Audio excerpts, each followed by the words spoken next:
નમસ્કાર, આપ જોઈ રહ્યા છો સ્વાગ ટુડે ન્યૂઝ. વડોદરામાં દબાણ હટાવવાની કામગીરી રોકવા માટે પાલિકામાં આવેદનપત્ર આપવામાં આવ્યું છે.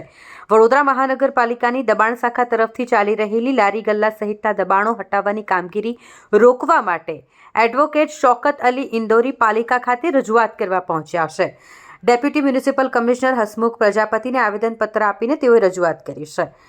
હાલ વાત કરીએ તો શહેરના નાગરવાડા વિસ્તારમાં જુગાર રમવા બાબતે જે ઝઘડો થયો અને ત્યારબાદ હત્યાની ઘટનાને અંજામ આપવામાં આવ્યો, જે બાદ વડોદરા મહાનગરપાલિકા દ્વારા દબાણ દૂર કરવાની ચળવળ શરૂ કરાઈ છે, પરંતુ દબાણો ચોક્કસ મુસ્લિમ વિસ્તારોને ટાર્ગેટ બનાવીને દૂર કરાઈ રહ્યા છે તેવું સ્પષ્ટ દેખાઈ રહ્યું હોય તેવું એડવોકેટ શૌકત અલી ઇન્દોરીનું કહેવું છે, જેથી આ કાર્યવાહીને તાત્કાલિક રોકવા માટે તેઓ દ્વારા પાલિકામાં રજૂઆત કરવામાં આવી છે. આપણે જોઈએ છીએ કે વડોદરા શહેરમાં છેલ્લા 4-5 દિવસથી જે છે એક હત્યાની એક દુઃખદ ઘટના બની છે, જેને વડોદરા શહેરના તમામ નાગરિકોએ વખોડી છે.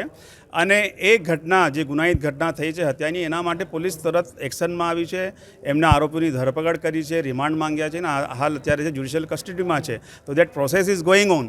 આખા મુસ્લિમ સમાજના જે વિસ્તારો છે, ફતેપુરા, યાકુતપુરા, મચ્છીપીઠ, નવાપુરા, એ વિસ્તારોમાં જે છે જે લોકો લારી ધંધા ઉપર જે ધંધો કરે છે, ગલ્લા ઉપર ધંધો કરે છે, દુકાનો છે, એમને જે છે ને દબાણના નામે, દબાણ દૂર કરવાના નામે ગેરકાયદેસર, અમાનવીય, અન્યાયી લોકોના ધંધા, રોજગાર, એમના જે બાળકો છે, એમના કુટુંબો છે, એમનું ભરણ પોષણ જે છે છીનવી રહ્યા છે.